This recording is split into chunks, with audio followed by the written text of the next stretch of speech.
You're both gonna die now.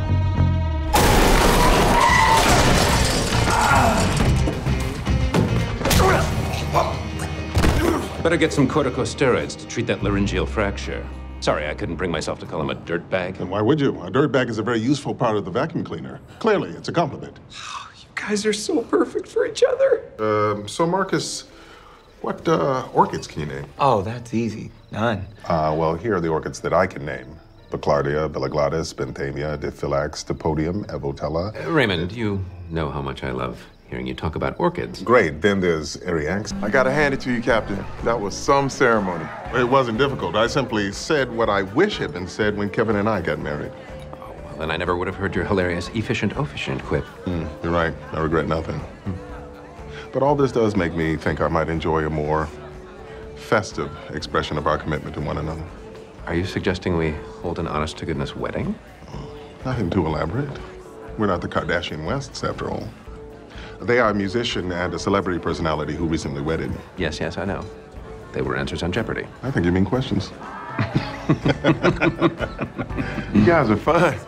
Give me 2 hours at the library to work on my book. Just 2 hours. It will make all the difference. Yeah, I could go with him. Keep him safe. No library. Seamus's men could be lurking in the stacks. I find that unlikely. I understand, but I disagree. Well then, we are in disagreement. You'll have to excuse me.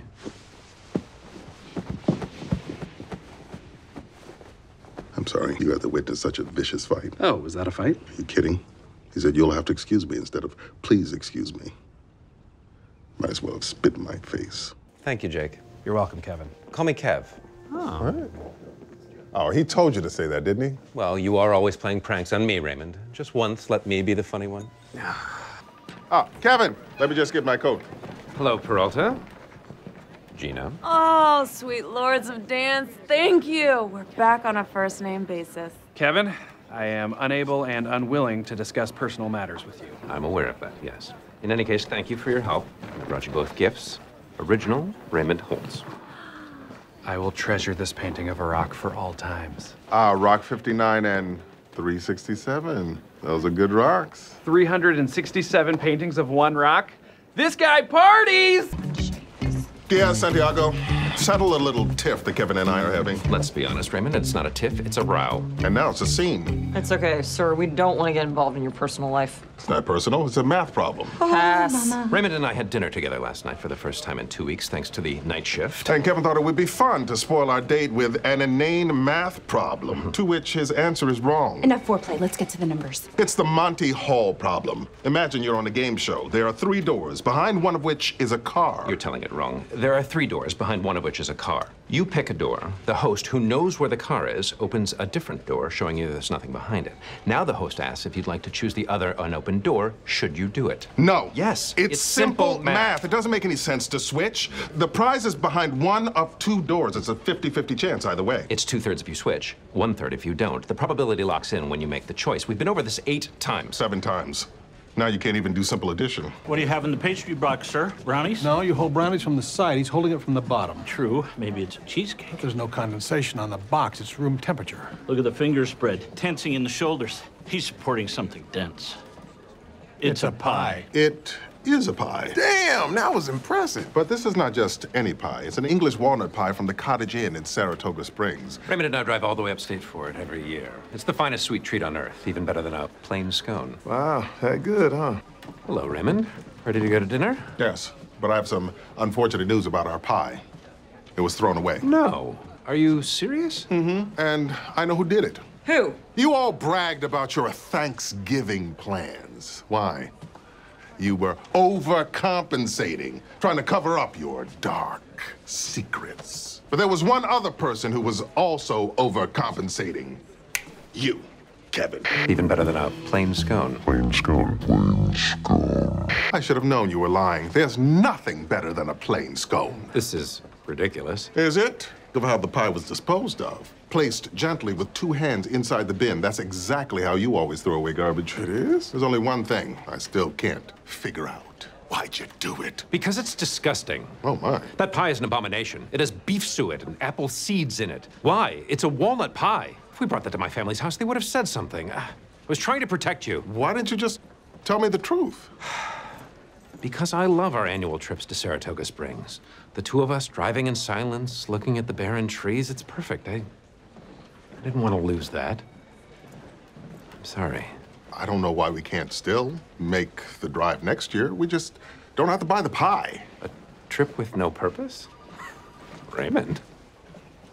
What if I were an assassin wearing a hyper-realistic latex mask? Or perhaps you employed face-off technology. What? I broke down and watched one of Peralta's action films. I'm lying, I watched them all, including one wherein a man's head turns into a flaming skull. Ghost Rider, and Ghost Rider 2, both Master Pie. Yes, I need your help. As your supervisor, I feel I have a conflict of interest and should abstain from judging. Okay, so do we both get a point? No, Kevin has been on the phone all this time. He's also a licensed debate moderator. License number J as in Juliet, 259. This means nothing to me. H is in hotel, Z is in Zulu. Oh, thank God he stopped. 369.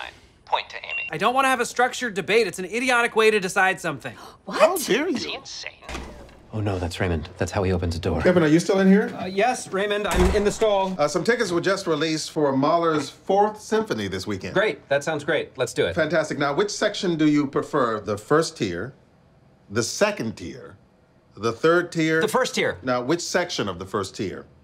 Right, left, right, center, center? Just any section is fine. Any section. Well, someone had pepper on their eggs this morning. I'll buy the tickets.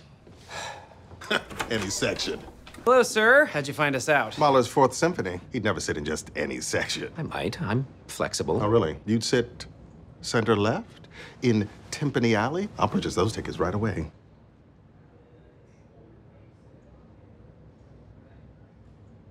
No, don't. Is everything okay? No.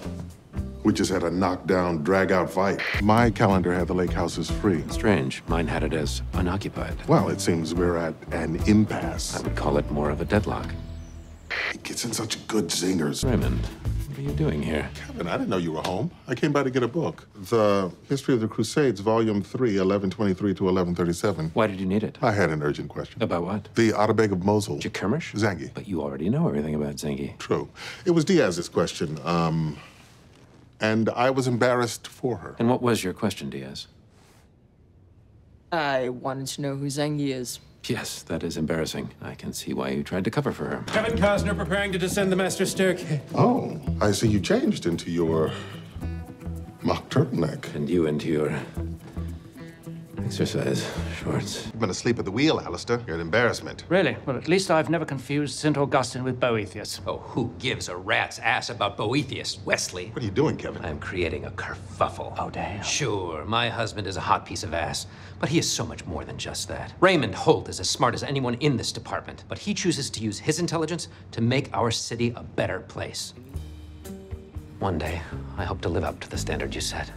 You make me want to have a wetter brain. Oh, Kevin.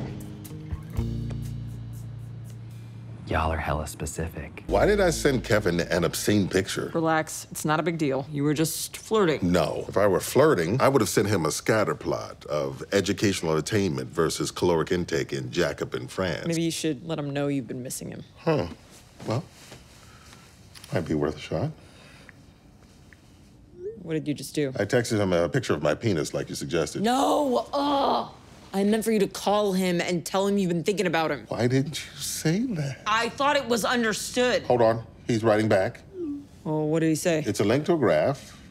It's a scatter plot with a very robust data set.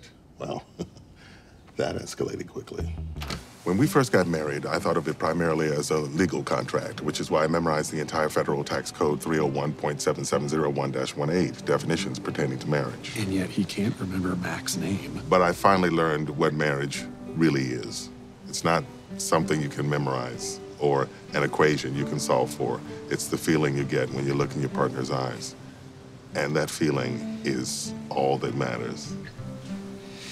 Which is why I will now purge tax code 301.7701-18 from my memory so that I will have room to remember this moment forever.